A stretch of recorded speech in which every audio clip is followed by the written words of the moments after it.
खबरों में बने रहने के लिए बेल आइकन दबाएं और फर्स्ट इंडिया न्यूज को सब्सक्राइब कीजिए।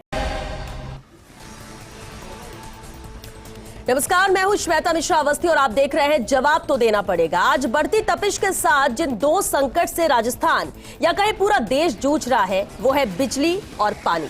लेकिन क्यों ये संकट आया है? क्यों सरकार को बिजली कटौती करने पर मजबूर होना पड़ा है? क्या कभी आपने ये जानने की कोशिश की है? ये लापरवाही है आपकी और हमारी। ये लापरवाही है उन कारिंदों की जो सरकारी सिस्टम का पार्ट होते हुए भी सरकार की भद्द पिटाने में लगे हुए हैं। अक्सर आपने सरकारी दफ्तरों में बिना साहब के एसी, कूलर और लाइट्स जली हुई देखी होगी। अक्सर आपने अपने घर या घर के आसपास भी बिना मतलब की बिजली और पानी की बर्बादी देखी होगी। लेकिन ऐसी तस्वीरें देखकर हम करते क्या है? हम चुपचाप वहां से आंखें मूंदकर चले जाते हैं, जबकि हमें ये लापरवाही और बर्बादी रोकनी होगी, क्योंकि आप भी जानते हैं कि पानी बिजली बर्बाद करने वालों को शर्म आती ही नहीं है।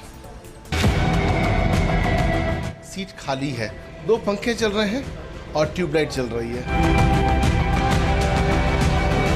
2 ट्यूबलाइट 3 ट्यूबलाइट चल रही है और पंखा भी यहाँ पर चल रहा है।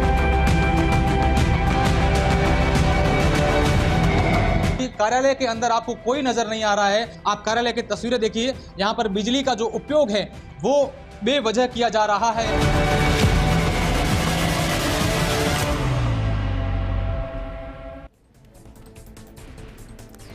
आइए आपको कुछ तस्वीरें दिखाते हैं जिन्हें देखकर आप चौंक जरूर जाएंगे। एक और हम पानी और बिजली संकट से जूझ रहे हैं, वहीं कुछ लोग इस संकट को बढ़ाने में जुटे हुए हैं। आप देख रहे हैं ये 5 अहम तस्वीरें। जोधपुर, कोटा, चुरू, बूंदी और भरतपुर की ये तस्वीरें हैं। जब हमारी टीमें ग्राउंड जीरो पर निकली तो सच्चाई सामने आ गई।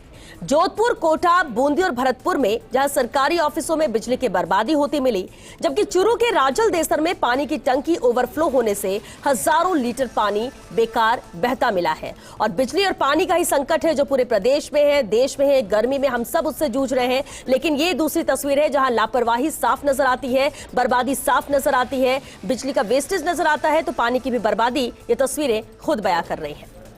सवाल ये कि इस डबल टेंशन का आखिर जिम्मेदार कौन है? बेहद अहम मुद्दा है और इससे पहले कि हम इस अहम मुद्दे पर बहस शुरू करें, उससे पहले आपको हम बाड़मेर लिए चलते हैं, जहां अधिकारियों कर्मचारियों की लापरवाही की कुछ और तस्वीरें अभी हमारे सामने आई है। यहां एक नहीं बल्कि कई ऑफिसों में अधिकारियों की बिना मौजूदगी के बिजली उपकरण चलते नजर आए। हमारी टीम ने अधीक्षण अभियंता विद्युत विभाग, सार्वजनिक निर्माण विभाग और उपखंड अधिकारी कार्यालय का जायजा लिया तो कितनी शर्मनाक तस्वीरें सामने आई, बता रहे हैं हमारे सहयोगी अशोक शेरा।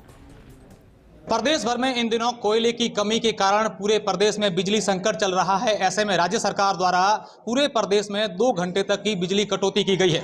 लेकिन पश्चिमी राजस्थान के बाड़मेर जिला मुख्यालय स्थित में कुछ कार्यालयों की ऐसी तस्वीरें दिखाऊंगा जो सरकार की मंशा पर यहां पर अधिकारी पानी फेरते नजर आ रहे हैं। इस वक्त मैं बिजली विभाग के कार्यालय में खड़ा हूं और यहां पर आप देखिए कि लेखा अधिकारी पेमाराम का कार्यालय है। उसकी तस्वीरें मैं आपको दिखाऊंगा कि कार्यालय के अंदर आपको कोई नजर नहीं आ रहा है। कार्यालय पूरी तरीके से खुला है, लेकिन आप कार्यालय की तस्वीरें देखिए, यहाँ पर बिजली का जो उपयोग है वो बेवजह किया जा रहा है। यहाँ पर लाइटें चालू हैं, फैन चालू हैं, लेकिन यहाँ पर बिजली का उपयोग जो है वो बेवजह किया जा रहा है। कार्यालय के अंदर कोई नहीं है, उसके बावजूद यहाँ पर आप देखिए कि फैन चल रहे हैं और यहाँ पर जो लाइटें हैं वो भी चलती नजर आ रही है। ये तस्वीरें सिर्फ बाड़मेर के इसी कार्यालय की नहीं बल्कि कई कार्यालयों में इसी प्रकार की तस्वीरें आपको नजर आएगी। इस वक्त मैं बिजली विभाग के कार्यालय के अंदर खड़ा हूं, जहां पर देखिए आपके रिकॉर्ड शायद रूम है जिसके अंदर बहुत सारा रिकॉर्ड रख रखा है, लेकिन यहाँ पर एक भी आपको कार्मिक या अधिकारी नजर नहीं आएगा। लेकिन उसके बावजूद आप पर देखिए कि पंखे जो हैं वो हैं और लाइटें जो हैं वो पूरी की पूरी चालू नजर आ रही है। अच्छा, क्या नाम है सर आपका? रामचंद्र। तो रामचंद्र जी, अभी आप आ रहे हैं और अंदर कोई नहीं है, सारी यही हूँ सर। यही कहाँ आप? अभी अब कैमरे में हम पास वाले रूम में कंप्यूटर पर काम कर रहा था तो सारी लाइटें और ये सारे पंखे चालू। एक तो प्रदेश में बिजली संकट चल रहा है, ऊपर से बिजली विभाग में सारे के सारे कार्यालय के अंदर इसी प्रकार के हालात है। सर आदमी डाक देने गया हुआ, यही हूँ मैं। डाक में लाइट तो बंद कर सकते थे ना सर? लाइट बंद की जा सकती थी ना जब आप डाक देना या दूसरे काम। लाइट पंखे कहाँ बंद है? आपके सामने चालू पड़े। साहब ने घंटी बजाई तो कोई गया नहीं, साहब ने घंटी नहीं, अभी हम काफी देर से यहाँ पर देख रहे हैं कि सारी की सारी चालू पड़ी है। आप देखिए कि किस प्रकार से कार्मिक कह रहे हैं कि हम कोई काम गए थे, कोई डाक देने गया था, लेकिन उसके बावजूद किसी के दिमाग में ये नहीं आई कि प्रदेश में इन दिनों बिजली संकट चल रहा है, लेकिन उसके बावजूद बिजली विभाग के कार्मिक और अधिकारी जो हैं वो इस प्रकार की लापरवाही कर रहे हैं कि बिजली, आप देखिए अंदर रूम के अंदर कोई नहीं है, उसके बावजूद पंखे और लाइटें आपको चालू नजर आएगी। इस वक्त मैं सार्वजनिक निर्माण विभाग के कार्यालय में मौजूद हूं। आप देखिए यहाँ पर इस चैम्बर के अंदर एक भी अधिकारी आपको नजर नहीं आएगा, कोई कार्मिक नजर नहीं आएगा, लेकिन उसके बावजूद इस कार्यालय के अंदर बिजली की जो लाइटें हैं वो चालू हैं और पंखे वो भी आपको चालू नजर आ रहे हैं। यह तस्वीर महज इस कार्यालय की नहीं है, बल्कि कई कार्यालयों की तस्वीरें जिस प्रकार से हमने यहाँ पर आकर देखना चाहा तो लगभग जितने भी कार्यालय हैं उसमें यही हालात बने हुए हैं। ये आप देखिए कि कनिष्ठ सहायक सवाई सोनी के करके नाम एक किसी अधिकारी का ये चैम्बर है और इस चैम्बर में आपने तस्वीरें देखी कि किस प्रकार से यहाँ पर बिजली का जो है वो दुरुपयोग किया जा रहा है। अंदर कोई कार्मिक अधिकारी या कार्मिक या अधिकारी मौजूद नहीं होने के बावजूद भी यहाँ पर आपको बिजली की लाइटें, ट्यूबलाइट और फैन चलते नजर आ रहे हैं। अशोक शेरा, फर्स्ट इंडिया न्यूज, बाड़मेर। अब बड़ा सवाल यह है कि इस लापरवाही पर कैसे कार्रवाई होनी चाहिए, क्या सजा होनी चाहिए, क्या कदम उठाए जाएं कि लापरवाहों की अकल ठिकाने पर आ जाए। आज बात इसी खास मुद्दे पर और चर्चा के लिए बेहद खास मेहमान हमारे साथ जुड़ चुके हैं। चलिए सबसे पहले उनसे रूबरू करा दें आपको। रिटायर्ड IAS जगरूप यादव जी हमारे साथ हैं, सामाजिक कार्यकर्ता पंकज गुप्ता जी भी चर्चा में शामिल हुए और साथ ही सीनियर एडिटर सुधांशु माथुर जी भी मौजूद है। बहुत स्वागत है आप सभी का। जगरूप जी, आपसे ही शुरुआत करते हैं। अभी हमने कुछ तस्वीरें भी दिखाई, किस तरह से बर्बादी बिजली की हो, पानी की हो की जा रही है। सबसे बड़ी बात जो बार बार सामने आती है वो है जो सरकारी कार्यालय होते हैं वहां की ऐसी तस्वीरें, क्योंकि आपका भी एक लंबा अनुभव रहा है। इस लापरवाही को रोका कैसे जाए, क्या इसे सुधारा जा सकता है? क्योंकि बार बार ये सवाल उठते हैं, तस्वीरें दिखाई जाती हैं, लेकिन किसी के कान पर जू नहीं रेंगती। श्वेता जी, पहली बात तो मैं इस आपकी पहल पे बहुत बधाई देना चाहूँगा और उन्वान भी आपने अच्छा रखा है कि काबा किस मुंह से जाओ आगे गालिब, शर्म तुमको मगर नहीं आती। तो ये बात सही है कि कार्यालयों में जब ये ऐसी आवश्यक सेवाओं का अपव्यय होता है तो दर्द भी होता है और इसको बहुत किफ़ायत से इस्तेमाल करना चाहिए। हमारे सुहृदय और संवेदनशील मुख्यमंत्री ने तो कहा भी है कि भाई बिजली बचाओ, पानी बचाओ और बेटी पढ़ाओ उनके पुराने शासनकाल के दौरान में था। और वो स्वयं भी मतलब राजनीतिज्ञों को तो उनसे सीख लेनी चाहिए कि वो जितनी तरह से सरलता और सादगी का और मितव्ययता का, किफ़ायत का परिचय देते हैं। तो ये राजनीतिक धारा के सभी दलों के उनको जो सादगी और सरलता को गांधी जी से प्रेरणा लेनी चाहिए। जो अगर पूरे दस्तावेजात उनको दिए जाते थे उसमें से अगर आलपिन काम की होती तो वो छोड़ के बाकी के कागजों को भी वो सहेजते थे कि इनको रफ यूज में काम लो और उनका पेपर मैसी बनाओ। तो इसी तरह कार्यालयों में भी अगर बिजली का अपव्यय होता है, पानी का अपव्यय होता है या उपभोक्ता भी करते हैं तो सरकारी कार्यालयों में अमूमन ये देखा जाता है कि एक तो अधिकृत कौन है किस सुविधा के लिए और उसका फहरिस्त होती है। कार्यालय अध्यक्ष या सामान्य प्रशासन विभाग सभी श्रेणी के अधिकारियों के लिए किस किस प्रकार की सुविधाएं उनको संदेह हैं, इसकी एक सूचीकरण होता है।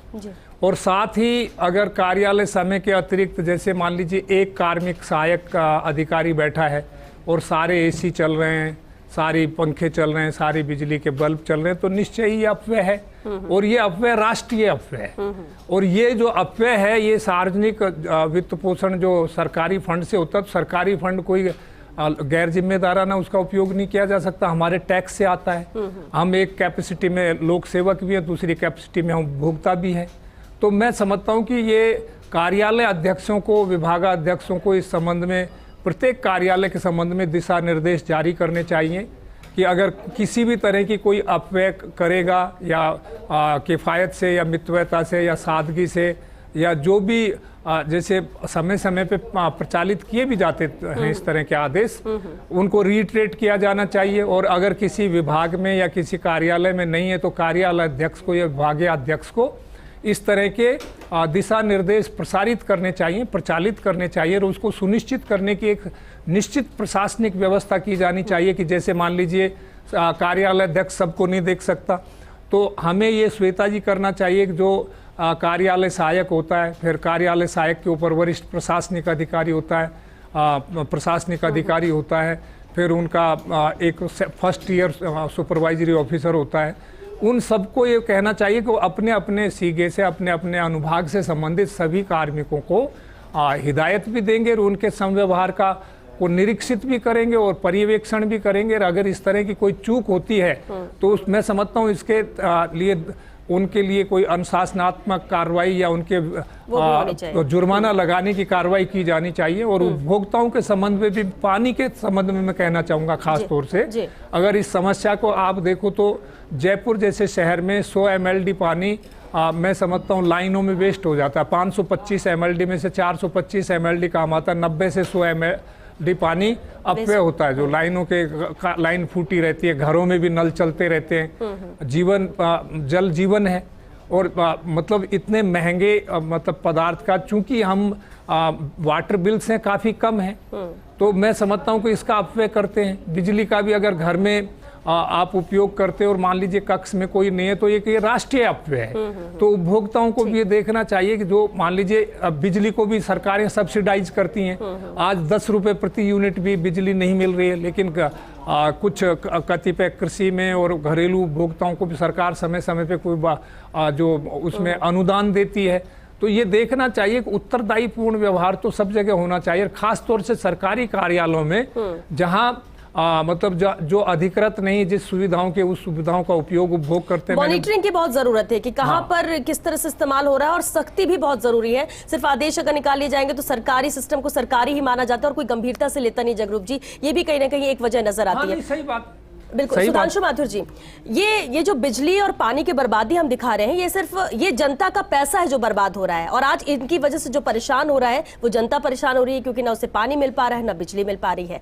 सवाल ये उठता है कि सख्ती की बात भी की जाती है, खासतौर से सरकारी दफ्तरों में। एक ये वजह भी तो नहीं है कि एक लोग मन में ठान लेते हैं कि सरकारी है, बिजली पानी सरकारी है, हम सरकारी दफ्तर में बैठे हुए। क्योंकि अगर अपना और अपने घर का और ये खुद सोच लें कि बिजली का बिल जब हमें भरना पड़ता है तो घर में भी लोग फिर भी एहतियात बरतते हैं, लेकिन कार्यालयों में नहीं। श्वेता बिल्कुल सही कह रही है कि अभी तक भी इस देश के अंदर ये मानसिकता खत्म नहीं हुई है कि ये सरकारी है, ये गैर सरकारी है, ये अपना है, ये पराया है। क्यों? क्योंकि इस देश के अंदर आदमी मानता है कि सरकार की जो चीज़ है वो सार्वजनिक है, उसका जैसा मर्जी है उसका उपयोग करो, जैसे मर्जी है उसको तोड़ो फोड़ो, कुछ भी करो। अपनी जेब का क्या जा रहा है, अपने पिताजी का क्या जा रहा है। एक बहुत पुरानी सी कहावत है, जगरूप जी भी इस चीज़ को मानेंगे, हालांकि इस मंच पे कहने लायक नहीं, लेकिन फिर भी आदमी कहता है ना कि भाई मेरे घर का क्या जा रहा है, मेरे पिताजी का क्या जा रहा है, सरकार का है ना, सरकार जाने। तो जब तक इस देश के प्रत्येक व्यक्ति के मन में ये भावना खत्म नहीं होगी कि सरकार भी उसी की है, सरकार की संपत्ति भी उसी की है, सुधांशु जी गैरों की हो, जी कि सरकार भी उसी की, सरकार की संपत्ति भी उसी की। क्योंकि ये समझना चाहिए कि जो सरकार की संपत्ति है वो आपके पैसे से बनी है, उसका निर्माण आपके पैसे से हुआ है। अगर आप ही उसको नहीं सही सकते, आप ही उसकी केयर नहीं कर सकते हैं, तो कोई दूसरा तो आके करेगा नहीं ना। अगर सरकारी संपत्ति खराब होगी तो अगर उसका वापस नहीं आनी है तो आपके पैसे से आनी है। तो ये चीजें जो सरकारी दफ्तरों में जो बैठते हैं, चाहे वो किसी भी कैडर का जो है वो कर्मचारी हो, अधिकारी हो, उसको ये समझना चाहिए कि वो अपने घर के अंदर 3 कमरों में से अगर एक कमरे में लाइट जलाकर सब लोग बैठते हैं, तो फिर सरकारी जो दफ्तरों के कमरे उनके अंदर दुरुपयोग क्यों हो रहा है भाई, है ना। 3 अगर एक चैम्बर में 3 पंखे लगे हुए हैं तो अधिकारी चाहेगा तीनों पंखे चले, जबकि वो तो एक ही पंखे के नीचे बैठे।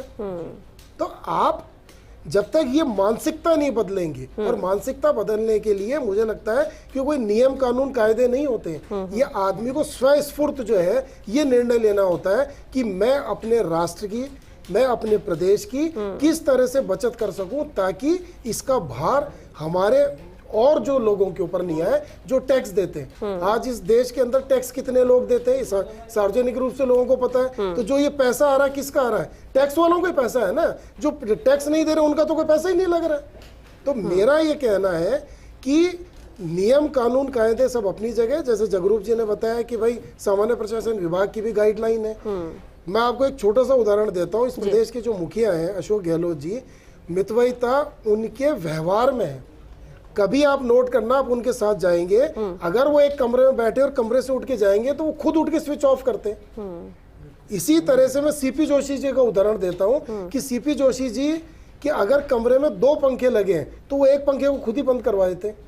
तो ये उदाहरण प्रस्तुत करने होंगे। मैं ऐसा नहीं कह रहा हूं कि सारे अधिकारी नेता कर्मचारी नहीं करते हैं, लेकिन ये परंपरा अब तेजी से बढ़नी चाहिए, क्योंकि आप देखिए 6-6 घंटे की जो है कटौती हो रही है, 2-2 घंटे की कटौती हो रही है, 3-3 घंटे की कटौती हो रही है, आपस में राज्य उलझ रहे हैं कि उनको कोयला नहीं मिल रहा, बिजली का प्रोडक्शन नहीं हो रहा है। तो सार्वजनिक रूप से अगर आम जन परेशान हो तो उसका हल भी आम जन के पास ही है। अधिकारी कर्मचारी सब आम जन ही है, वो ऑफिस में जाके अधिकारी है लेकिन घर पे जाके तो आम जन ही है ना।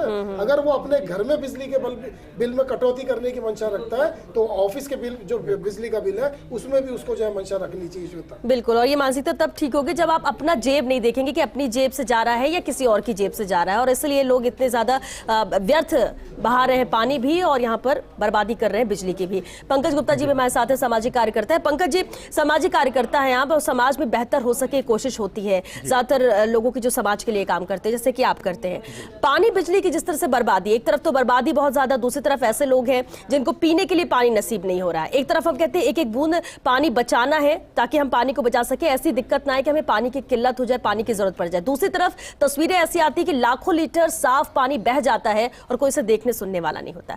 इन चीजों पर लगाम लगे कैसे, किस तरह की कोशिश आप लोगों की तरफ से की जाती है? देखिए, एक्चुअल में समाज के अंदर आज भी कुल मिलाकर के एक वही सोच है, जैसे सुधांशु जी ने कहा, वही सोच, कुछ चीज़ें हम आज भी हमारे दिमाग में आज भी, मैं जैसा, हम लोग क्योंकि समाज से जुड़े हुए हैं, हम लोग समाज हित में फील्ड में काम करते हैं, तो हम कई जगह ये महसूस करते हैं कि आदमी के दिमाग में आज भी, व्यक्ति आम जन के दिमाग में ये है कि वही जो हम अंग्रेज़ों के टाइम से गुलाम रहे, तो कई वही सोच रहती है कि ये चीज़ें तो सरकारी हैं, इसका मतलब हमारी नहीं है, इस चीज़ को तो उतना मितव्यता से नहीं सहेजना। तो कहीं ना कहीं जो ये समस्या है, इसको हम ठीक करने की कोशिश करते हैं। हम समाज में उस बदलाव लाने की कोशिश करते हैं कि लोगों के सोच में, सोशल बिहेवियर में चेंज हो। हमें खुद उदाहरण प्रस्तुत करने होते हैं। हम अगर मैं एक सामाजिक संस्था के दायरे से सोचूं तो हम लोग छोटे छोटे नुक्कड़ नाटक कराते हैं। हम लोग अवेयरनेस पैदा करने की कोशिश करते हैं कि ये जो संसाधन हैं ये सीमित हैं, क्योंकि जल और बिजली दोनों बहुत सीमित मात्रा में उपलब्ध हैं। आज अगर आप देखें, पिछले 2-3 साल पहले, एक रिसेंट ही एग्जांपल देता हूं आपको, बीसलपुर में जो हमारे पास एक ही डैम है राजस्थान में, जिससे हमारे पास में जयपुर जिससे जुड़ा हुआ है पूरा, हमारे पास पानी वहाँ से आता है। बात आती है, आज से 3 साल पहले सुना कि उसमें 3-4 साल का पानी है। पता चलता है कि उस पानी को तो हमने 6 महीने में ख़त्म कर दिया। क्यों? क्योंकि हमने उस पानी को जगह जगह इतना ज़्यादा वेस्ट किया। हमें आज इस सोशल बिहेवियर में हमने बहुत चेंज करने की कोशिश की। हमने बहुत काम किया इस चीज़ पे कि आप जो घरों में यूज़ होने वाला पानी है, किचन में यूज़ होने वाला पानी है, उसको आप अलग करें। जो गार्डन में आप पानी यूज़ करते हैं उसको आप अलग करें। हमारे माननीय मुख्यमंत्री जी का मैं बहुत अच्छी पहल रही उनकी, उन्होंने एसटीपी लगवाए। अगर मैं देखता हूँ सीवर के पानी को साइकिल करके कई सारे एसटीपी जयपुर में लगे, जयपुर के आसपास कई जिलों में लगाए गए। उनसे गार्डनों में सिंचाई की व्यवस्था करने की कोशिश की गई, क्योंकि जो पीने का पानी है वो उधर वेस्ट नहीं होना चाहिए। लेकिन आज भी वही स्थिति है कि आप बीसलपुर के पानी की डायरेक्ट लाइन डाल करके आप उसको गार्डनों में पानी दे रहे हैं। आप बहुत से बंगले ऐसे हैं, बहुत से घर ऐसे, बहुत से सरकारी कार्यालय ऐसे हैं जहाँ पे इस तरह की चीज़ें रही। हमने उनकी कंप्लेंट की, हमने उसको चेंज करने की कोशिश की। बात कई जगह कच्ची बस्तियों की आती है, हमने वहाँ चेंज करने की कोशिश की, क्योंकि वहाँ पर तो पानी है ही नहीं। आज भी राजस्थान के अंदर बहुत बड़ा तबका ऐसा है जो पानी की कमी से जूझ रहा है, उसको पानी मिलता ही नहीं है। गाँव में तो बहुत ख़राब हालात हैं, पानी लेने के लिए लोग, मतलब महिलाओं की तो ये स्थिति है गांव में, आप उन लोगों की कल्पना नहीं कर सकते। हम लोगों ने उनके एग्जाम्पल प्रस्तुत किए, छोटी छोटी सी मूवी बना करके हम उन लोगों को दिखाई जहां पर पानी बहुतायत में मौजूद है। कि आप देखें, राजस्थान में वो जिले भी मौजूद हैं जहां महिलाएं पूरा दिन का सफ़र केवल पानी के लिए करती हैं। सुबह वो निकलेंगी, पानी लेकर के आएंगी, 2-2, 3-3 बार चक्कर लगा रही हैं। कई जगह ऐसी हैं जो लोग, जहाँ लोगों ने रोजाना की जंग होती है, रोजाना की जंग होती है। वो प्रदेश है जहाँ पे पानी पे पहरा लगाया जा रहा है। राजस्थान देश का पहला ऐसा राज्य है जहां पानी पर पहरा है। भारी पुलिस फोर्स जो है वो पानी की रक्षा कर रही है कि को पानी चुरा नहीं ले। हम आज घरों में रेन वाटर हार्वेस्टिंग स्ट्रक्चर लगा लें, हर दूसरा घर। अच्छा, आप देखिए घरों में, मैं मान के चलता हूँ लगभग 50% मकान ऐसे हैं जिनके अंदर रेन वाटर हार्वेस्टिंग स्ट्रक्चर लग सकते हैं। गवर्नमेंट की पॉलिसीज ऐसी हैं कि बहुत सारी सब्सिडी मौजूद है, लेकिन हम नहीं लगाते। चलो आप वो भी ना करें, लेकिन वर्षा जल को जब वो आ रहा है तो उसको आप सीवर में डाल करके क्यों वेस्ट कर रहे हैं? वो नालियों से जमीन में भी जा सकता है, तो जमीन का पानी बढ़ेगा। हमने उसके लिए भी अवेयरनेस प्रोग्राम प्रोग्राम किए, कई जगह लोगों को समझाइश की कि आप उसको डायरेक्ट सीवर में ना डालें। सरकार की कई योजनाएं हैं, सरकार की तरफ से लगातार समझाया जाता है, केंद्र सरकार राज्य सरकार की तरफ से लगातार समझाया जाता है, लेकिन लोगों की सोच वही उसको डायरेक्ट सीवर में डाल देते हैं। वजह ये भी कि हम आज को देखकर जीते हैं, आज को देखकर ही इस्तेमाल करते हैं, हम कल का नहीं सोचते हैं। जैसी खबर आनी शुरू करती है 20 साल भर में 3 साल का पानी, आदमी खुश हो जाता है, 3 साल का पानी क्या जरूरत है। बिल्कुल वो पानी 6 महीने में ही हम खत्म कर देते हैं। स्थिति बिजली की आप देखिए, महत्वपूर्ण बात जो है पॉइंट आउट करना चाहूंगा, शायद जगरूप जी भी मेरी इस बात से सहमत होंगे कि आज लगभग अगर 100 घर हैं तो उनमें से 90 घर में आरओ लगा हुआ है, बहुत वेस्ट, और आरओ से सबसे ज्यादा पानी वेस्ट हो रहा है। अगर आपका 1 लीटर पानी प्यूरिफाई हो रहा है तो आंकड़े बताते हैं कि करीब 4 से 5 लीटर पानी से 1 लीटर पानी प्यूरिफाई हो रहा है, यानी कि 5 लीटर में से 1 लीटर पीने योग्य आपने निकाला, 4 लीटर पानी को आपने नाली में बहा दिया। उसके लिए कोई मैकेनिज्म तैयार नहीं है। रोज लाखों करोड़ों लीटर पानी इस तरह से वेस्ट हो रहा है, उसको लेके कोई गाइडलाइन नहीं है, ना केंद्र की ना राज्य की। हालांकि एनजीटी का भी कुछ टाइम पहले उसकी गाइडलाइन आई थी, उन्होंने कहा कि इस देश के अंदर 250 टीडीएस से ऊपर का पानी भी जो पीने योग्य है, आपको आरओ और ये लगाने की जरूरत ही नहीं है। और एनजीटी ने बकायदा राज्य सरकारों को कहा कि आप इसके ऊपर गंभीरता से विचार करिए कि ये आरओ यूवी जो भी आप लगा रहे हैं, ये इस प्रदेश में और इस देश में जल को खत्म कर रहा है, पेयजल को खत्म कर रहा है। क्यों? क्योंकि इसका जो पानी है वो सिर्फ नालियों में जा रहा है। कुछ न कुछ ऐसा मैकेनिज्म तैयार करना पड़ेगा कि रोज का करोड़ों लीटर जो पानी वेस्ट हो रहा है वो वापस जमीन में जाए, कम से कम, और कुछ नहीं हो, बचाया जा सके और ये इस्तेमाल में आ सके। हमारे सहयोगी जयपुर से नरेश शर्मा जुड़ चुके हैं, जोधपुर से राजीव गौड़ भी हमारे साथ हैं। नरेश, सबसे पहले आपका रुख करना चाहेंगे, समस्या पानी और बिजली दोनों की ही यहाँ बरकरार है। हम राजस्थान की बात करें या देश के दूसरे हिस्सों में भी दिक्कतें हैं, लेकिन राजस्थान में बहुत ज्यादा तस्वीरें जब आती हैं तो वो और डराती हैं कि इतनी ज्यादा दिक्कतें, इतनी ज्यादा परेशानी कि लोगों को पीने का पानी नसीब नहीं होता, तो दूसरी तरफ बर्बादी भी दिखती है। आप इस वक्त यहाँ पर मौजूद हैं और कितने गंभीर इसे लेकर सबसे अहम है सरकारी कर्मचारी अधिकारी हैं, बिजली विभाग कितना गंभीर है इसे लेकर?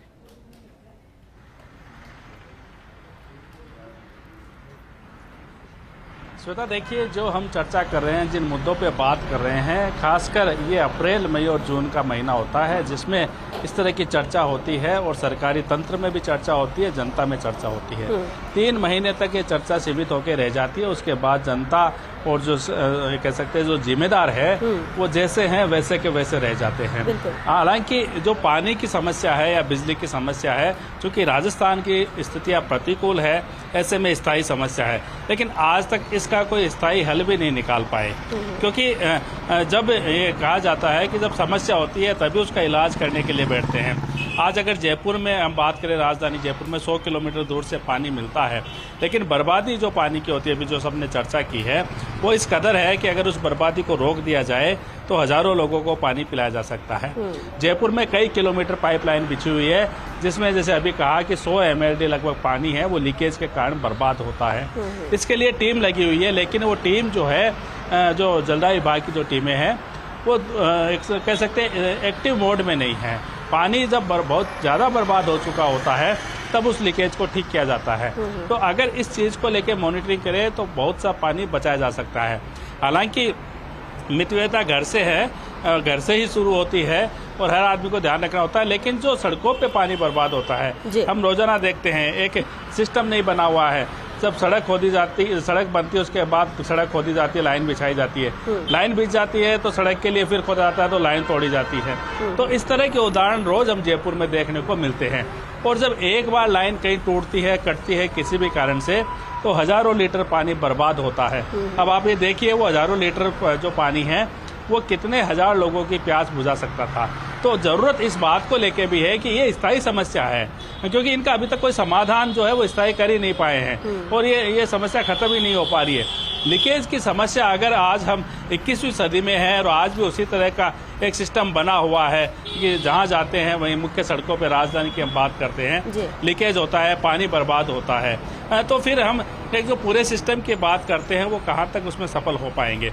ऐसी स्थितियां प्रदेश के हर हिस्से में है। अगर गांव कस्बों में जाए तो बहुत पानी बर्बाद होता है, चाहे डिस्ट्रीब्यूशन के समय की हम बात करें, क्योंकि जब तक इन सब पे लगाम नहीं लगेगी, जब तक ये बर्बादी नहीं रुकेगी।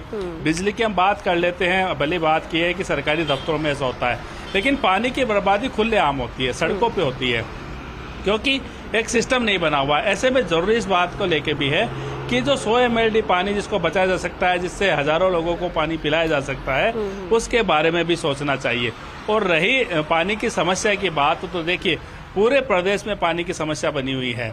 जयपुर में बिशनपुर से पानी आता है, लेकिन अगर जयपुर के वीआईपी इलाकों छोड़ दे, कहीं बाहरी इलाकों में अगर हम जाएं, हम शास्त्री नगर जाएं, अगर हम खो नागौरिन की तरफ जाएं, झोटवाड़ा इलाके में जाएं, तो आज भी लोगों को पीने का पानी नहीं मिलता। टैंकर के भरोसे उनका जो गला है उसमें पानी पहुंचता है, और उस टैंकर को भी आप देखिए सिस्टम ऐसा बना हुआ है कि 300 से 500 रुपये देने पड़ते हैं, और वो भी सरकारी पानी होता है जो खुलेआम बेचा जाता है।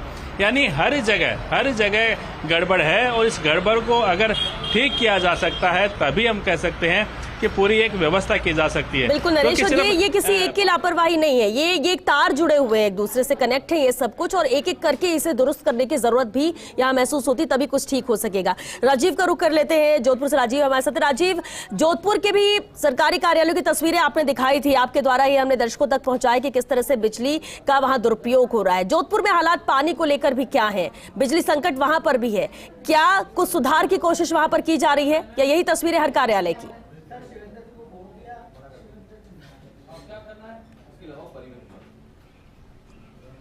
देखिए, जिस तरीके से आज सुबह हम कृषि उपज मंडी पहुंचे हैं, बड़े ही शान से वहां के कर्मचारी बता रहे थे कि अधिकारी के साहब के आने से पहले वो एसी चलाते हैं, कूलर चलाते हैं, पंखा चलाते हैं, लाइट जला के रखते हैं, और कभी अधिकारी लेट हो जाए तब तक वो लाइट जलती रहती। तस्वीरें जिस तरीके से एक कमरे में एक सज्जन बैठे, मगर 2 पंखे 3 ट्यूबलाइट जल रही थी।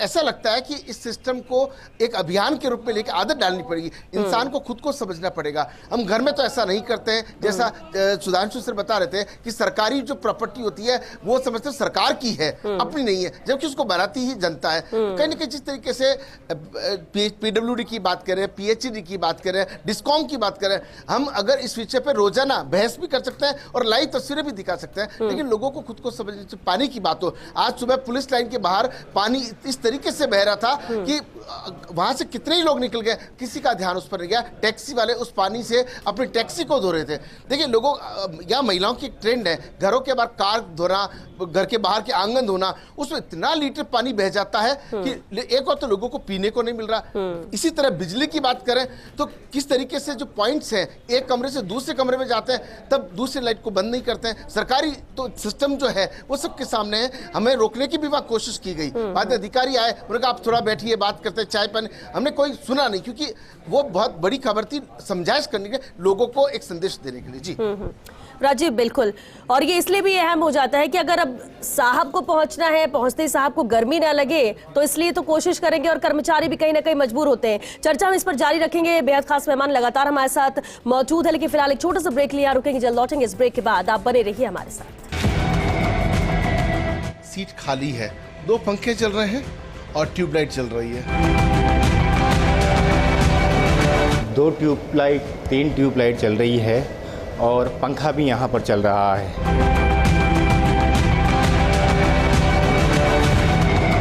कार्यालय के अंदर आपको कोई नजर नहीं आ रहा है। आप कार्यालय की तस्वीरें देखिए, यहाँ पर बिजली का जो उपयोग है वो बेवजह किया जा रहा है।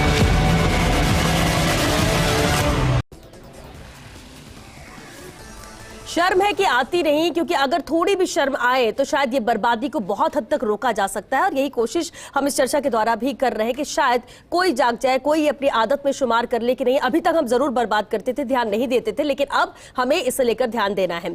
जगरूप यादव जी का रुख करते हैं। जगरूप जी, अभी राजीव भी जैसे बता रहे थे, जानकारी देते कि कुछ कर्मचारी कहते हैं कि साहब के आने से पहले हमें लाइट, फैन, एसी ऑन करना होता है, ताकि जब साहब आए तो ठंडक में रहे वो। अब अगर इस तरह से निर्देशित किया जाएगा तो जब ये साहब ही नहीं समझेंगे तो बेचारे कर्मचारी करेंगे क्या? सुधार कैसे हो, आदतों में सुधार कैसे हो? देखो, कार्यालयों का जो है श्रेणीकरण होता है तो उसमें कार्यालय अध्यक्ष प्राय हर कार्यालय में होता है, अनुभाग पे अनुभाग अधिकारी होता है। तो ये मैं समझता हूँ विभागाध्यक्ष को या विभागाध्यक्ष के लिए सभी विभागों के लिए अगर कोई ये नियम प्रचालित करने, दिशा निर्देश निकालने, तो प्रशासनिक सुधार विभाग के कुछ तो नियम कानून कायदे आयद कर रखे हैं। यदि नहीं करे गए हैं तो मैं समझता हूँ सरकारी कार्यालयों में किफ़ायत के लिए, मितव्ययता के लिए बिजली पानी का कैसे इष्टतम उपयोग करें ताकि बचत हो सके। जैसे दूसरे बचत के हम उपाय अपनाते हैं, जैसे फाइनेंशियल में, डीजल में, पेट्रोल में, गाड़ी के संचालन में सीलिंग बनाते हैं, तो सीलिंग भी डालनी चाहिए। और साथ में कार्यालय अध्यक्षों को ये जिम्मेदारी दी जानी चाहिए कि वो अपने कार्यालय में संसाधनों का इष्टतम उपयोग देखेंगे और इसके संबंध में कौन अधिकृत है, कौन सी सुविधाएं कौन लेगा। क्योंकि मैंने ये भी आपको पूर्व में भी कहा था कि जो अनाधिकृत रूप से सेवाओं का उपभोग करते हैं, अपने घर से एसी लगा के ले आते हैं, तो ये सरकार की संपत्ति है, ये तो किसी की संपत्ति नहीं, तो बात ही बिल्कुल गलत है, जैसे कि सरकार हमारी नहीं हो। और मैं निवेदन करना चाहूँगा, माननीय सुधांशु जी ने जो कहा कि जैसे प्रत्यक्ष कर हो सकता है कि दायरे में कुछ लोग हों, लेकिन अप्रत्यक्ष जीएसटी में तो सभी लोग कर देते हैं। तो निश्चित रूप से जो ये सरकार का जो फंड है, कोष है, जिसको हम सार्वजनिक कोष कहते हैं, वो दरअसल में हमारा ही पैसा है। तो अगर हम कहीं पर भी उत्तरदायित्वहीनता शो करते हैं या हम अपनी जिम्मेदारी से विमुख रहते हैं, किफायतता नहीं बरतते हैं, तो हम राष्ट्रीय संसाधनों का अपव्यय करते हैं, दूसरों के हक को मारते हैं। तो ये इसके लिए सक्षम प्रणाली में, जैसे मुख्य सचिव महोदय, प्रशासनिक सुधार विभाग, कार्यालय अध्यक्ष, जिस भी सक्षम स्तर से, पर ये चिंता की बात है कि अगर बिजली का उपयोग घटाया जा सकता है तो जैसे घरों में घटाया जा सकता है तो घरों में भी उपाय करने चाहिए, कार्यालयों में, सरकारी कार्यालयों में किया जा सकता है तो वहां पे भी किया जाना चाहिए। ठीक उसी तरह से जैसे पानी का सरकारी कार्यालयों में, जब मैं जिला कलेक्टर जयपुर था तो मैंने सभी सरकारी कार्यालयों का सर्वे करा के और नोटिस भी दिए थे कुछ कार्यालयों को कि भी आपने वाटर हार्वेस्टिंग स्ट्रक्चर नहीं लगा रखा है। जब सरकारी कार्यालय नहीं लगाएंगे तो इंडिविजुअल जो उपभोक्ता है या गृह स्वामी, उनके लिए तो बहुत मुश्किल है। जो गुप्ता जी कह रहे थे कि वाटर हार्वेस्टिंग होनी चाहिए, वर्षा जनित जल है वो सीवर में बह के जाता है। वाटर हार्वेस्टिंग स्ट्रक्चर का जो हमारे भवन उपविधियां उसमें उल्लेख है, लेकिन उसको प्रवर्तन करने के लिए कोई प्रोटोकॉल नहीं है, आर्किटाइक भी नहीं है, जैसे लोगों को समझाइश भी नहीं है, उस तरह के एसटीपी और डीटीपी और एटीपी वगैरह नहीं है, कोई बनाने की विधि नहीं संज्ञापित है। तो ये सारी चीजें, इन पे सब पे प्रमाणिक विचार हो तो ये पानी की भी बचत की जा सकती है। अवेयरनेस प्रोग्राम क्या इसे लेकर सरकार की तरफ से कभी चलाए गए हैं या चलाए जाते हैं? और विद्युत विभाग को भी विजिलेंस टीम भेजनी चाहिए, प्रशासनिक सुधार विभाग को भी आकस्मिक निरीक्षण कराने चाहिए कार्यालयों के, और यहाँ इस तरह की जो अपव्यय होता मिले उन पे प्रशासनिक कार्रवाई हो। लेकिन जगरूप जी, कभी हुआ है क्या ऐसा? हाँ, होता है। हमेशा से ये समस्या तो हमेशा की है। इंस्पेक्शन नोट उच्चतर विभागीय अधिकारी आते हैं, वो भी आकस्मिक निरीक्षण भी करते हैं, नियमित निरीक्षण भी करते हैं। इंस्पेक्शन नोट में भी कई लिखते थे पुराने समय में, अब ये धीरे धीरे सने सने ये प्रक्रियाएं एडहोकिज्म पे जाती जा रही है। तो ये मैं समझता हूँ कि ये रीट्रेट करने की जरूरत है। प्रशासनिक सुधार विभाग या मुख्य सचिव जिस भी स्तर पे इसको प्रचालित किया जाना चाहिए और ये देखा जाना चाहिए कि कार्यालयों में उत्तरदायी पूर्ण शासन हो, किफायती शासन हो, और मतलब सेवा प्रदाता की भूमिका में प्रकर्षता आनी चाहिए, और सेवा प्रदाता को उपभोक्ता जो आम जन है, जिसके हम लोक सेवक हैं, उनको हम जो शासन और प्रशासन की छवि दें और जो सेवाएं दें, तो जिम्मेदारी पूर्ण होनी चाहिए। और हमको हमेशा सेवा प्रदाता की भूमिका में सुलभकर्ता या फैसिलिटेटर की भूमिका देनी चाहिए बजाय अधिकारी की। वो मैं समझता हूँ ब्रिटिश परंपरा की जो अधिकारियों का दायित्व था वो अब सने सने गौण होता जा रहा है, और आज लोक सेवा में चुनौतियां बढ़ी हैं। बिल्कुल, बदलाव की जरूरत है और सख्ती भी की जाएगी तो शायद ऐसे जो अपव्यय, जैसे आप बहुत, मैं प्रशंसा करूंगा फर्स्ट इंडिया की कि आप इस तरह के कार्यालयों में टीम भेज के लाए हो। तो ये प्रशासनिक सुधार विभाग को जो कार्य करना चाहिए था, तो ये सुधार का कार्य मीडिया टीमें भी कर रही, तो ये स्वागत योग्य कदम है। तो ये इस तरह की अपव्यय सामने आएगा तो मैं समझता हूं कि प्रशासन के सक्षम स्तरों के कान पे जू रहेंगी, बिल्कुल, और वो और उत्तरदायी पूर्ण अपना व्यवहार करेंगे। बिल्कुल, बिल्कुल। और ये जो राष्ट्रीय अपव्यय है, लोक संसाधनों का अपव्यय है, क्योंकि आप संचित निधि है वो हमारे सबके कर, प्रत्यक्ष और अप्रत्यक्ष करों के संचय से बनती है, और वो सरकार किसी गैर की नहीं है, ये सब हमारी है। बिल्कुल, हमने- और उसका उपयोग होना चाहिए, ना कि दुरुपयोग होना चाहिए, और इस पर सबको ध्यान देने। चर्चा में आगे जारी रखें, लेकिन आइए अब आपको एक और शहर की तस्वीर दिखाते हैं जहां जिम्मेदारों की लापरवाही सामने आई है। सिरोही में भी कई सरकारी दफ्तरों में बिजली की फिजूल खर्ची जारी है। सहयोगी अशोक कुमावत ने जब सरकारी दफ्तरों का जायजा लिया तो अधिकारियों कर्मचारियों की गैर मौजूदगी में भी पंखे, बल्ब और ट्यूबलाइट्स यहां पर चालू नजर आई। पीडब्ल्यूडी के अधिशासी अभियंता कार्यालय में खुद अधिशासी अभियंता नदारत थे, लेकिन उनके चैम्बर में लगी 2 ट्यूबलाइट, 2 पंखे और एसी चालू हालत में ही छोड़े गए। और इस तरह कई सरकारी दफ्तरों में कैसे हालात मिले, सहयोगी अशोक कुमावत बता रहे हैं।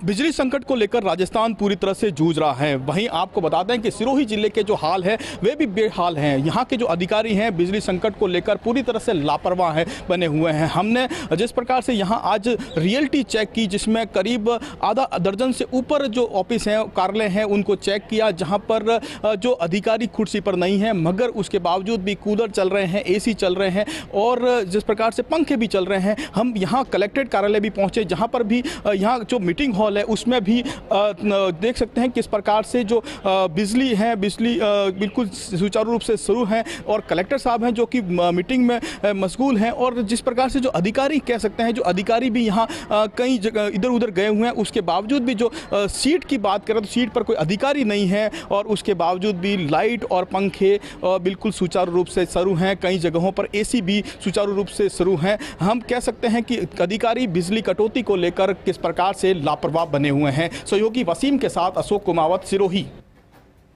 तो एक और तस्वीर यहां पर सामने आई। सुधांशु जी, सवाल हम कर रहे हैं, बर्बादी बहुत हो रही है, तस्वीरें भी हमने दिखाई, लेकिन सुधार हो कैसे? क्या कोशिशें हैं, छोटी छोटी ही सही, जो हर कोई अपनी आदत में डाल ले तो शायद बहुत हद तक सुधार हो सकता है, बचा सकते हैं हम बिजली भी, पानी भी। देखिए श्वेता, मुझे लगता है कि जिस तरह से आप सरकारी कार्यालयों में जाते हैं या किसी प्राइवेट कार्यालय में भी जाएंगे, या आप उदाहरण के तौर पर बैंक ले लीजिए, तो बैंक में आप जाते हैं तो देखते हैं चारों तरफ तख्तियां लगी होती हैं कि पहली तख्ती होती है कि आप CCTV की नज़र में हैं, दूसरी तख्ती लगी होती है कि कृपया हिंदी में काम करें, हिंदी हमारी राष्ट्रभाषा है। तो और इसके अलावा और भी अगर आप कार्यालयों में जाएंगे तो वहाँ पर कुछ न कुछ चेतावनियाँ लिखी होती हैं, कुछ न कुछ सुझाव के कैप्शंस लिखे होते हैं। तो आज ज़रूरत इस बात की है, ख़ास तौर से राजस्थान में जहाँ पर बिजली और पानी का संकट गाए बगाए मंडराता रहता है, वहाँ पे ज़रूरत है कि वहाँ पर दीवारों पर या तो सूचना पट पर ये जो है इस तरह की पंक्तियां लिखी हों, इस तरह के स्लोगन लिखे हों जो वहाँ पर काम करने वाले कर्मचारियों को मोटिवेट करें कि भाई आप अगर अपने कमरे में नहीं है तो कृपया वहाँ की लाइट बंद कर दीजिए। अगर आपके यहाँ का कोई नल टपक भी रहा है तो तुरंत किसी प्लम्बर को बुला के उसको ठीक करिए। अगर कोई गलती से नल खुला छोड़ गया है तो आप जाके उठ के बंद कर दीजिए। उसमें आदमी छोटा नहीं हो जाएगा ना। अगर मान लीजिए किसी बच्चे ने गलती से कहीं सार्वजनिक नल खोल दिया और मैंने जाके उसको बंद कर दिया तो मैं छोटा नहीं हो गया, बल्कि मैंने न सिर्फ राज्य की सेवा की बल्कि राष्ट्र की सेवा की। तो जब तक ये भावना नहीं आएगी तब तक हम इन चीजों को डिबेट खूब कर लेंगे, हम जुर्माना भी ठोक देंगे, हम जो है फाइनेंशियल जुर्माना दे देंगे, प्रशासनिक किसी तरह की उसके खिलाफ कार्रवाई कर देंगे, लेकिन ये स्वस्फूर्त जो मैं बार बार कह रहा हूँ कि सेल्फ मोटिवेटेड होके आदमी को इस चीज को करना ही होगा। नहीं तो क्या होगा, आने वाली पीढ़ियां या तो अंधेरे के अंदर जो है वो अपना जीवन गुजारेंगी और या फिर यह है कि वो पानी के लिए भटकती घूमेंगी। आज हमारे पश्चिम राजस्थान का आप इलाका देखिए, बाड़मेर, जैसलमेर, जोधपुर, वहां पर महिलाओं कितना कष्ट पा रही हैं। एक पैर तो पानी लाने ले जाने में उनका खत्म हो जाता है। 3 बजे 4 बजे उठती हैं, पनघट पे जाती हैं, पता लगता है कि पानी इतना नीचे चला गया है, लाइन लगी हुई है, फिर 8-10 किलोमीटर वापस आ रही हैं। आज हालत ये हो गई राजस्थान के अंदर कि जो गंगानगर नहर है इसमें पानी चोरी नहीं हो, उसके लिए पूरी फोर्स लगा रखी सरकार ने। तो ये जरूरत क्यों पड़ी? ये जरूरत इसलिए पड़ी कि इस प्रदेश के, इस देश के लोगों ने अपने दायित्वों का निर्वहन नहीं किया, अपनी जिम्मेदारियों को नहीं समझा। जैसे कि अभी बाकी के मेरे सब साथियों ने बताया कि कार धो रहे हैं तो ये पता ही नहीं लग रहा है कि 500 लीटर पानी खर्च हो गया कि 1000 लीटर पानी खर्च हो गया, है ना। आप इसी तरह से गार्डन में पानी दे रहे तो नल खोल के चले गए और वो 1 घंटे तक जो है वो पानी उस गार्डन की तरफ फैला पड़ा है। सबसे महत्वपूर्ण बात श्वेता कि अगर कहीं सार्वजनिक रूप से कोई जलदाय विभाग की लाइन पे लीकेज हो जाता है और वो 5 बजे बाद का लीकेज है तो आप मेरे से लिख के ले लीजिए, अगले दिन जब तक 10 बजे दफ्तर नहीं खुलेगा तब तक वो लीकेज ठीक नहीं होगा। क्यों? तब तक क्या है कि लाखों लीटर पानी सड़क पे व्यय हो जाता है। तो कोई ना कोई तो मैकेनिज्म तैयार करना पड़ेगा ना, कि अगर लाइन का लीकेज हो तो कम से कम जो भी हेडक्वार्टर उसको पता लग जाए। आज आप जितनी भी तेल की, गैस की, पेट्रोल डीजल की जो लाइनें आ रही है, उनमें एक मैकेनिज्म है कि अगर कहीं से भी लीकेज होगा तो अलार्म बज जाएगा। सेंसर्स लगे हुए तो सेंसर से एक मतलब सिस्टम है ना पूरा। पानी से तो आपका जीवन पानी से चलेगा। गैस नहीं होगी तो आपका काम चल जाएगा, पानी नहीं होगा तो काम नहीं चलेगा। तो आपको सारी लाइनों में कोई ना कोई एक सिस्टम करना पड़ेगा, और ये अधिकारियों को दायित्व समझना होगा। हमने कल खुद ने खबर दिखाई है कितना पानी सड़क पे था, एक छोटा तालाब बन गया। अब बताइए उस पानी को जानवर भी नहीं पी सकते। बिल्कुल सुधांशु, यहाँ रोकना चाहेंगे। सुधांशु जी, जिस तरह से हम पहले बात भी कर रहे थे इस खबर के आने से पहले, बर्बादी को कैसे रोका जाए, कोशिशें होनी चाहिए, लेकिन अहम ये भी कि आम जनता कैसे सहभागी बने। क्या चीजें हैं जो उन्हें अपनी आदत में डालनी चाहिए? क्योंकि हर बात पे हम ये कैसे कि अरे कटौती शुरू हो गई है तो सरकार की जिम्मेदारी है, सरकार, हमारे राजस्थान में तो हमें पानी नहीं मिल रहा है, हमें बिजली नहीं मिल रही है, लेकिन उसके पीछे की वजह कोई जानने की कोशिश नहीं करता है, और उसमें कितनी लापरवाही उनकी खुद की रही है ये भी कोई समझना नहीं चाहता। देखिए श्वेता, जैसे शुरू में हमने बात करी, सभी साथियों ने भी एक चीज कही कि जब तक मानसिकता नहीं बदलेगी तब तक इन सारी चीजों को प्रॉपर वे में इम्प्लीमेंट करने की बात सोचना बेमानी होगी। भाई आम नागरिक, अधिकारी, कर्मचारी जो भी है तो इंसान ना। अगर मैं अपने घर के अंदर बिजली बंद कर सकता हूँ, और अगर मैं किसी कार्यालय में गया हूँ और मैं वहां देख रहा हूँ कार्यालय में कोई नहीं है, तो मेरा भी दायित्व बनता है कि मैं उसके स्विच तो ऑफ करने हैं ना मुझे। वहां पे मुझे कोई लिखित एप्लीकेशन तो देनी नहीं है कि साहब आपके कार्यालय में बिजली चल रही है तो कृपया मैं स्विच बंद कर दूं क्या। आप जाइए, अगर वहां खड़े कोई नहीं दिख रहा, स्विच बंद कर दीजिए। तो ज्यादा से ज्यादा क्या होगा, अगर दूसरा आदमी आएगा स्विच ऑन कर लेगा। लेकिन जितनी देर स्विच ऑन और ऑफ हुआ उस ड्यूरेशन की बिजली तो बचेगी ना। वो जो बिजली बचेगी वो किसी और के काम आएगी। तो मानसिकता बदलनी बेहद जरूरी है।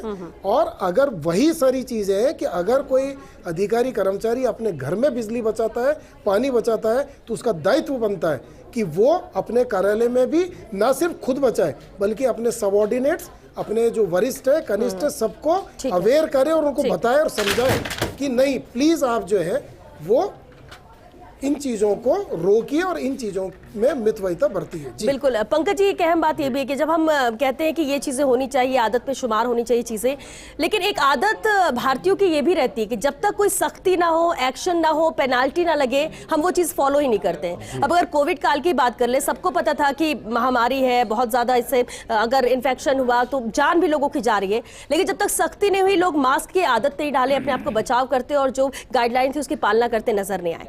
आपको लगता है क्या कि इस तरह की अगर हमें आदतें डालनी है, सुधार इसमें करना है, तो इसमें भी सख्त एक्शन की जरूरत है, तब शायद लोग आदत में डालने इसे अपनी? देखिए श्वेता जी, होना तो एक्चुअल में, वास्तव में एक्चुअल में मैं बात करूं, आज से कई हजारों सालों तक हम इस देश में जल को देवता के रूप में पूजते रहे। हम इन मूल संसाधनों को जो प्रकृति ने हमें दिए या प्रकृति से जुड़े हुए जो संसाधन थे उनको हमने पूजा। लेकिन आज जिस तरह से इन संसाधनों की बेकदरी हो रही है, एक दुख होता है और तकलीफ होती है, मन को एक ठीस पहुंचती है एक्चुअल में कि क्यों ऐसा आज मानव समाज या आज की सभ्यता इस तरह से चीज़ों को वेस्ट कर रही है।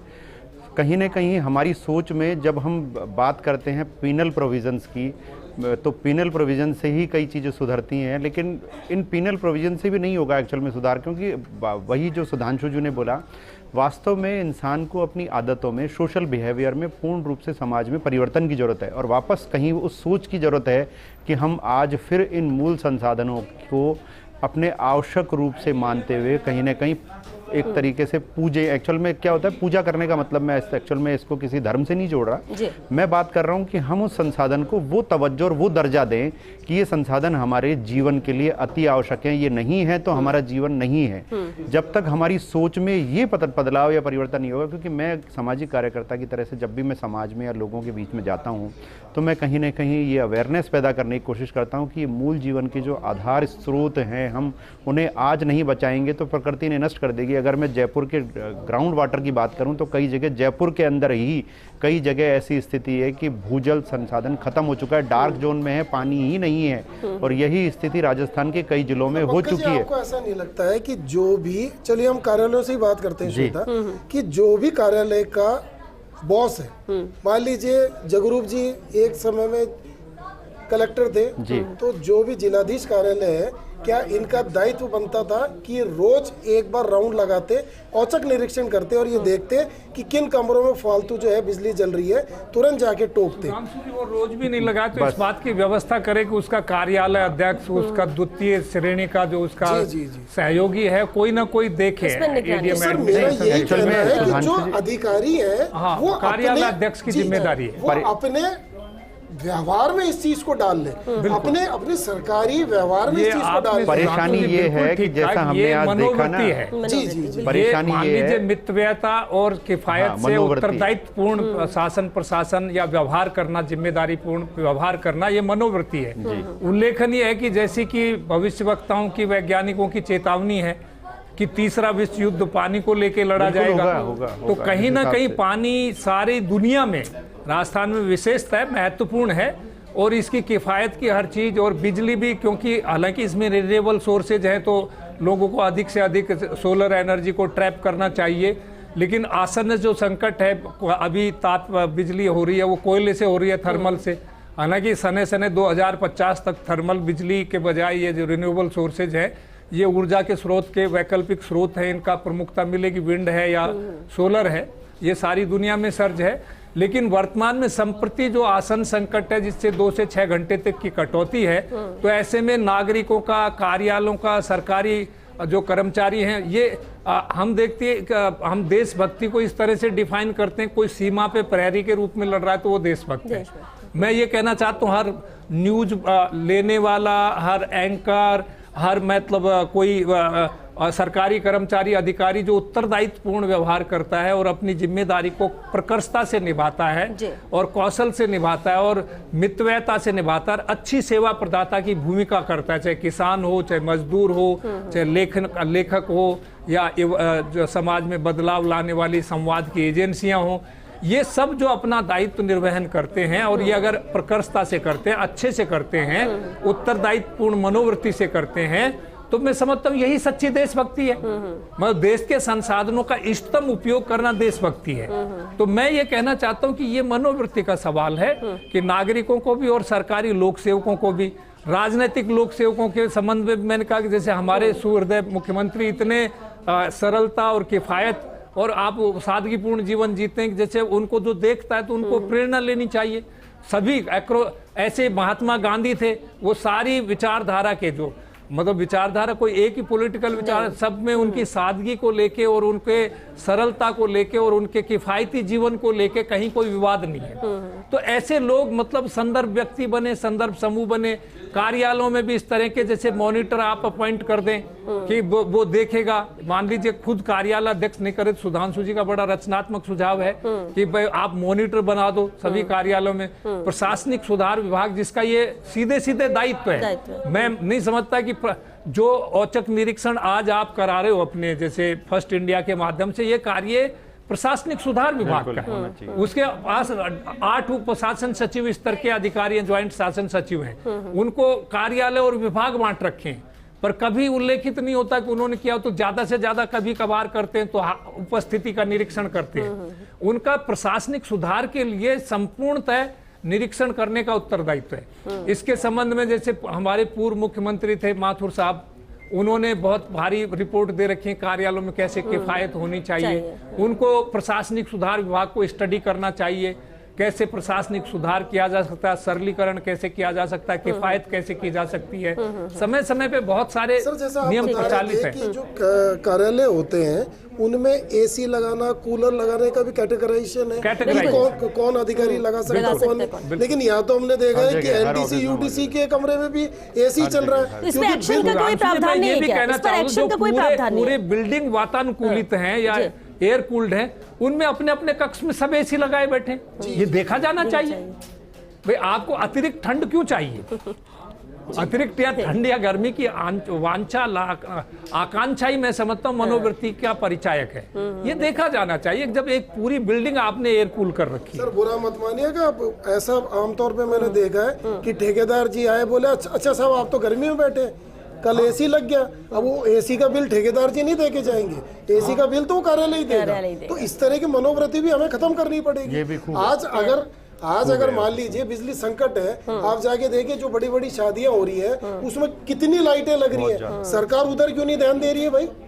आप वहाँ पर कंट्रोल करिए ना। जिम्मेदारों को ध्यान देने की जरूरत है, तभी कुछ सुधार हो सकते हैं, क्योंकि बजट हो चुका है। एनजीओज को भी, नागरिकों को भी, मतलब मीडिया हाउसेज को भी, इनको सबको एक सामूहिक देखना चाहिए। जहां जहां पर भी मैं समझता हूं कि अफवाह है, दुरुपयोग है, उसको प्रभावी ढंग से रोका जाना चाहिए, टोका जाना चाहिए। तो मैं समझता हूँ इस संबंध में कुछ अधिक कारगर क्योंकि वक्त खत्म हो चुका है। बहुत शुक्रिया आप सभी का इस चर्चा में शामिल होने के लिए। तो देखिए, कहते भी है कि prevention is better than cure. क्यों हम जब बात करते हैं, जब अप्रैल मई जून में दिक्कतें होती, तब हम कहते हैं कि पानी की समस्या हो गई, बिजली की समस्या हो गई, हम इस बात को सोचते क्यों नहीं है जनवरी में, फरवरी में, कि आगामी जो 3 महीने आएंगे उसमें बहुत ज्यादा दिक्कतें होंगी, हमें बचाव करने की जरूरत है। कोशिश उस पर होनी चाहिए। और सबसे बड़ी बात है, लोग सोचते हैं कि हम कितना कर लेंगे, हम थोड़ा सा पंखा अगर बंद कर लेंगे तो कितनी बिजली बचा लेंगे। लेकिन आप सोचिए कि जहां करोड़ों की जनसंख्या हो और हर कोई थोड़ा थोड़ा एफर्ट ही लगा ले, तो हम कितनी बिजली बचा सकते हैं, कितना पानी बचा सकते हैं। उन लोगों को पानी मिल सकता है जिन्हें साफ पानी नहीं मिल रहा पीने के लिए, जो पीने के पानी के लिए तरस रहे हैं, और दूसरी तरफ हम लाखों लीटर पानी बर्बाद कर रहे हैं। तो थोड़ी थोड़ी कोशिशें हैं, अगर हर कोई करेगा तो बिल्कुल सुधार होगा, बचत भी होगी, और इस तरह के संकट हमें देखना नहीं पड़ेगा, उसे जूझना नहीं पड़ेगा। तो जिम्मेदारी आपकी भी है, हमारी भी है, हम सबकी भी है। किसी एक के ऊपर हम ठीकरा नहीं फोड़ सकते। चलिए, इसी के साथ हमें दीजिए इजाजत। नमस्कार। सीट खाली है, 2 पंखे चल रहे हैं और ट्यूबलाइट चल रही है। 2 ट्यूबलाइट 3 ट्यूबलाइट चल रही है और पंखा भी यहाँ पर चल रहा है। कार्यालय के अंदर आपको कोई नजर नहीं आ रहा है। आप कार्यालय की तस्वीरें देखिए, यहाँ पर बिजली का जो उपयोग है वो बेवजह किया जा रहा है।